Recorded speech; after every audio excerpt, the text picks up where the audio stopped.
Hello friends, welcome back on my channel science tutorial. और जैसा कि मैंने आपको बताया था कि हम अबाउट कंप्लीट करने वाले हैं लाइट लेसन को, और मैं नोट्स देना स्टार्ट कर दिया है। मैंने पहला नोट्स मिरर तक दिया था क्योंकि वो टॉपिक बहुत ज़्यादा लेंदी हो रहा था। तो मैं रिफ्रैक्शन ऑफ लाइट और लेंसेज का लेंस अपने दूसरे इस वाले वीडियो में लेके आई हूँ, और टोटल अब इसको लेके हमारे कंप्लीशन तक 13 वीडियोस हो गए हैं। तो आप सारे वीडियोस देखेंगे तो आपको एक एक पॉइंट क्लियर होगा। तो रिफ्रैक्शन ऑफ लाइट क्या होता है? When light travels from one transparent medium into another it gets bent. जब एक मीडियम से दूसरे मीडियम में लाइट ट्रेवल करता है तो वो बेंट हो जाता है। क्यों बेंट होता है? क्योंकि लाइट की स्पीड चेंज हो जाती है। वैक्यूम में लाइट की स्पीड सबसे ज़्यादा है। अगर उसके बाद किसी ट्रांसपेरेंट मीडियम से जाता है, मान लीजिए कि वो आपके घर में ग्लास है, कांच के ग्लास को क्रॉस करके जा रहा है, तो कांच के ग्लास में उसकी स्पीड कम हो जाती है, तो इस वजह से वो बेंट हो जाता है। जब रेयर मीडियम, रेयर किसको बोलते हैं? जहां पार्टिकल कम हो, जहां उस मटेरियल का पार्टिकल कम हो, जैसे एयर। रेयर मीडियम से डेंसर मीडियम की तरफ अगर कोई लाइट रे जा रही है तो वो कहाँ जाती है? वो जो है नॉर्मल के तरफ आती है। लेकिन अगर डेंसर से रेयर की तरफ जा रही है तो नॉर्मल से दूर भागती है। क्यों नॉर्मल से दूर जा रही है? क्योंकि अब वो फ्री है भागने के लिए, उसको बाउंडेशन नहीं है। रेयर मीडियम में बहुत कम, उस मीडियम के मॉलिक्यूल कम है, ठीक है। जैसे कि रेयर मीडियम सबसे ज्यादा तो एयर होता है, उसके बाद थोड़ा सा डेंसर वाटर होता है, और सबसे डेंस क्या होता है? ग्लास होता है। तो आपने देखा रेयर मीडियम सबसे ज्यादा रेयर कौन सा था? जो गैसियस फॉर्म में था, फिर लिक्विड हो गया, फिर डेंसर सॉलिड हो गया। क्योंकि सॉलिड के पार्टिकल बहुत क्लोजली पैक होते हैं तो वो लाइट रे को इधर उधर जाने नहीं देते हैं, तो वो नॉर्मल की तरफ ही आती है। तो देखा आपने, व्हेन लाइट ट्रेवल, ये हमने देख लिया। इसके बाद when light travel from one rarer medium to denser medium it bend toward the normal. आपने देखा ये नॉर्मल की तरफ आके मुड़ रही है। फिर से वही रीजन कि पार्टिकल, नंबर ऑफ पार्टिकल अच्छे से पैक हो जा रहे हैं, बहुत ज्यादा हो जा रहे हैं, तो उसको जो लाइट रे आ रही है उसको स्पेस नहीं मिल रहा है कि वो उधर से दूर भागे, उसके पास ऑप्शन नहीं है, तो वो कहाँ? नॉर्मल की तरफ आती है। और जब डेंसर से फिर से डेंसर, मान लो कि ग्लास से फिर एयर में गई, तो वो उसको बहुत ज्यादा फ्री स्पेस मिलता है, तो फिर वहां वो क्या करती है? अपने हिसाब से भागना स्टार्ट कर देती है, नॉर्मल से दूर भागना स्टार्ट कर देती है।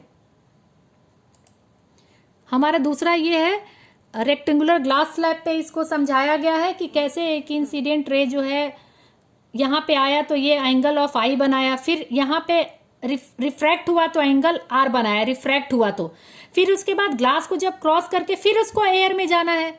लाइट रे जब आपके कमरे से आपने देखा तो ग्लास को क्रॉस करके फिर तो वो एयर में जाएंगे, फिर तो वो एयर में जाएगा। तो अब उसको कहाँ जाना है? अब उसको नॉर्मल से दूर जाना है। तब यहां पे उसने क्या बनाया? अब ग्लास से एयर के लिए इंसिडेंट रे फिर से I1 हो जाएगा और रिफ्रेक्टेड रे R2, क्योंकि एक बार तो इंसिडेंट और रिफ्रैक्शन हो चुका है, अब ये दूसरी बार हो रहा है। तो इस डायग्राम को जो है हम देख लेंगे और समझ लेंगे, इसमें बहुत क्लियरली सब कुछ दिया हुआ है। इसके बाद हमारा है laws of refraction. The incident ray, the refracted ray and the normal to the interference of two transparent medium। Interference क्या होता है? इंटरफेरेंस मतलब मीडियम का सरफेस। मान लो एयर है, फिर ग्लास है, तो ग्लास और एयर का सरफेस जहां पे एयर और ग्लास मिल रहे हैं, उस पॉइंट पे तीनों रिफ्रैक्टेड रे, इंसिडेंट रे और नॉर्मल तीनों एक ही प्लेन में होंगे। ये तो आपको मिरर फॉर्मूला की तरह है, मिरर लॉ की तरह है, रिफ्लेक्शन की तरह। लेकिन अब आगे थोड़ा सा चेंज है। The ratio of sine of angle of incidence sine i upon sine r is equal to constant. और डिटेल में आपको जानना है तो प्लीज मेरे पीछे के वीडियोस आप देख लीजिए, उसमें मैंने कॉन्सेप्ट बिल्कुल क्लियर कराया है। रिफ्रैक्टिव इंडेक्स क्या होता है? हमारा अगला पॉइंट है। The absolute refractive index of a medium is the ratio of speed of light, यहां पे एक टाइपिंग छूटी हुई है, speed of light in air और vacuum to the speed of light in medium. Speed of light vacuum में सबसे ज्यादा होती है, एयर को हम वैक्यूम बोल सकते हैं, क्योंकि एयर में स्पीड ऑफ लाइट में थोड़ा सा चेंज आता है, बहुत कम चेंज आता है जो नेग्लिजिबल होता है। तो रिफ्रैक्टिव इंडेक्स हमने क्या निकाला, speed of light in air और वैक्यूम, कम चेंज आता है इसीलिए एयर भी यहां लिख सकते हैं और वैक्यूम भी, upon speed of light in the medium, और मीडियम में n is equal to c by v. तो देखा आपने, the relative refractive index of medium 2 with respect to medium 1। जब रिलेटिव रिफ्रैक्टिव इंडेक्स लिखते हैं तो ये n2 1 लिखेंगे, 2 को पहले लिखेंगे क्योंकि इसको निकाल रहा है 1 के रिफरेंस में, तो जो पहले लिखेंगे वो अपने आप नीचे आ जाएगा, ये मेमोराइज करने के लिए है। Speed of light in medium 1, speed of light in medium 2, क्योंकि रिफ्रैक्टिव रिलेटिव निकाल रहे हैं तो 2 का हम 1 के कंपैरिजन में निकाल रहे हैं, तो इसलिए हमने इसको ऐसे लिखा है, n21 is equal to v1 upon v2, speed of light in medium 1, speed of light in medium 2। हमारा अगला है स्फेरिकल लेंसेज। फिर यहाँ पे भी 2 तरह के स्फेरिकल लेंसेज हैं, कनकेव एंड कन्वेक्स। हमारा यहाँ भी 2 है, कनकेव एंड कन्वेक्स।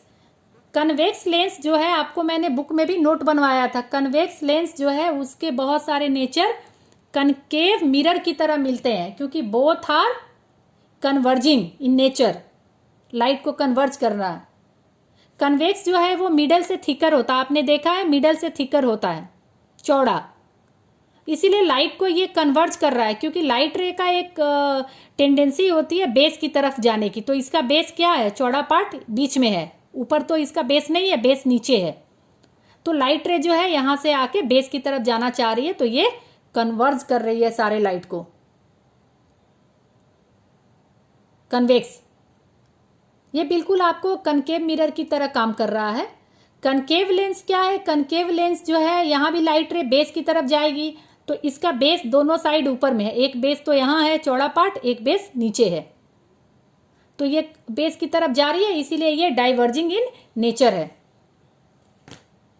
ये क्या है दोस्तों, डाइवर्जिंग इन नेचर है। तो इसको हम अगर इसका स्ट्रक्चर पढ़ेंगे जो मैंने अपने वीडियोज में आपको दिखाए हैं, तो आपको बिल्कुल कभी आप भूलेंगे नहीं। अब हमारा अगला है रिफ्रैक्शन बाय स्फेरिकल लेंसेज। आपको पता है लेंसेज में 2 फोकल लेंथ होते हैं और 2 सेंटर ऑफ कर्वेचर होते हैं, क्योंकि लेंस जो है 2 स्फेरिकल ग्लास को मिला के बनाया गया है, तो दोनों ग्लास का अपना सेंटर ऑफ कर्वेचर है और अपना फोकल लेंथ है। तो F1 और 2F1 है, F1 के डबल दूरी को बोलते हैं, फोकस के डबल दूरी को 2F1 बोलते हैं। ये दोनों जो है 2F1 और F1 जो है ये किसका फोकस है, ये किसका फोकस है, ये किस वाले ग्लास का फोकस है, बताएंगे आप? तो आप पीछे के वीडियो एक बार देख लीजिए, ये मैंने उसमें डायग्राम समझा के अच्छे से बताया हुआ है। अंडरस्टूड? सेम आपको इस साइड भी हम लिखते हैं। और ये हमारा O है, O हमारा है ऑप्टिकल सेंटर है, O हमारा ऑप्टिकल सेंटर है, centre of lens. Centre of mirror को हमने पोल बोला और इसको हम सेंटर ऑफ लेंस बोल रहे हैं। अंडरस्टूड?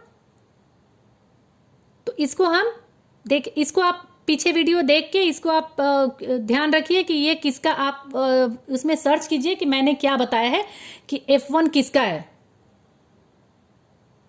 F1 किसका फोकस है, इस वाले सरफेस का है कि इस वाले सरफेस का है।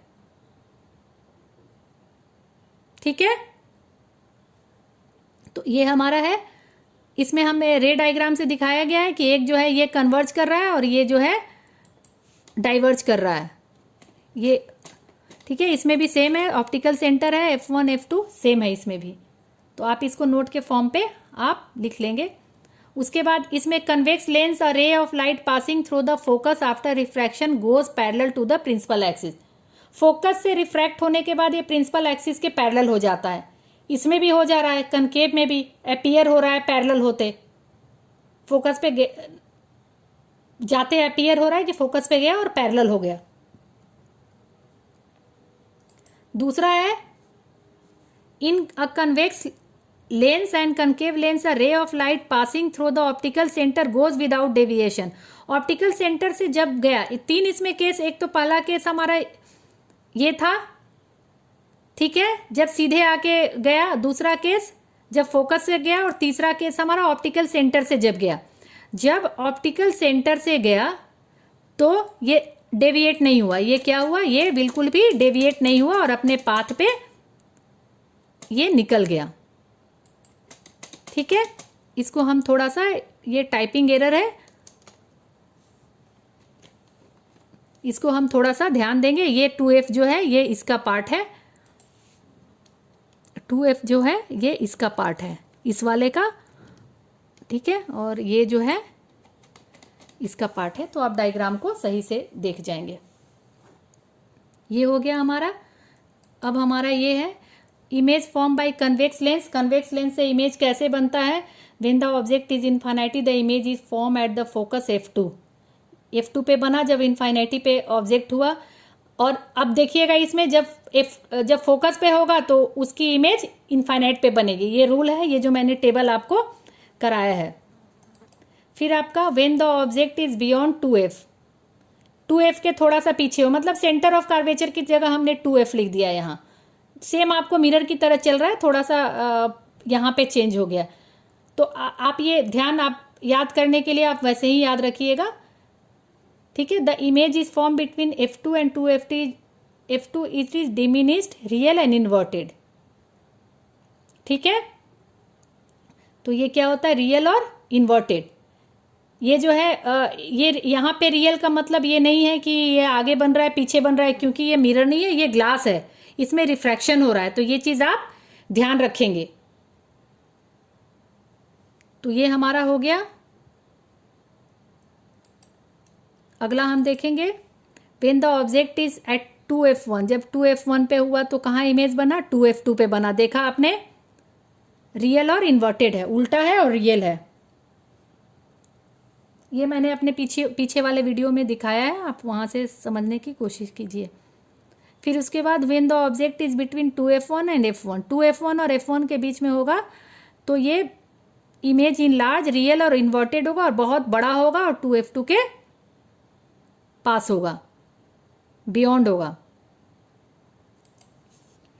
ऑब्जेक्ट अगर F1 और के बीच में F1 पे है तो उसकी इमेज इन्फिनिटी पे बनेगी। ठीक है, ये इन्फिनिटी पे बनेगी इधर, जैसे कि आपको जब इन्फिनिटी पे था तो F1 पे बना, जब F1 पे है तो इन्फिनिटी पे बनेगी। ऑब्जेक्ट अगर F1 और ऑप्टिकल सेंटर के बीच में है, ये आपको सेम आपको कनकेव मिरर की तरह आ रहा है कि जब पोल के पास आता है तो यहाँ पोल नहीं, ऑप्टिकल सेंटर है, तो इसकी इमेज जो है इनलार्ज बनी, वर्चुअल बनी और इरेक्ट बनी। यहाँ पे वर्चुअल ऐसे ही बनेगा, आप कंफ्यूज नहीं होंगे। ये लेंस है, ये मिरर नहीं है। ठीक है, ये लेंस है, ये मिरर नहीं है कि इस साइड बना तो इसको हम रियल बोल देंगे।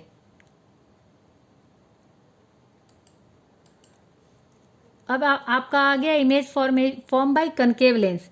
पहला आपका दिया जब इन्फिनिटी पे हो तो कैसी इमेज बनेगी, वर्चुअल और इरेक्ट बनी। ठीक है, वर्चुअल और इरेक्ट, सीधे और बहुत छोटे साइज का।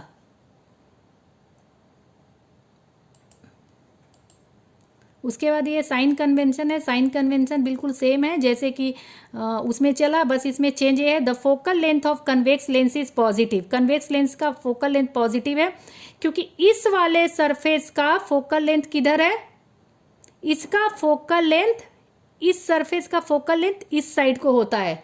ये जब ग्लास के टुकड़े से बनाया जाता है उसी समय ये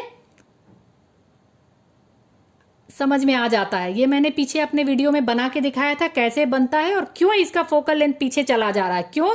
क्योंकि ये जिस ग्लास का पार्ट है, ये जिस ग्लास से लिया गया उस ग्लास का जो फोकल लेंथ है वो पीछे आ रहा था इस साइड को। तो इसका डिस्टेंस हमने यहां से इधर से मापा, किधर से मेजर किया, इंसिडेंट लाइट के रे से, तो इसीलिए इसको पॉजिटिव लेते हैं।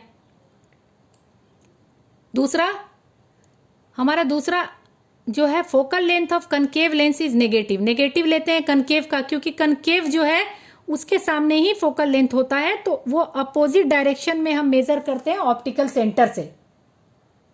तो इसमें कंफ्यूज नहीं होना, ये आपका नोट्स है।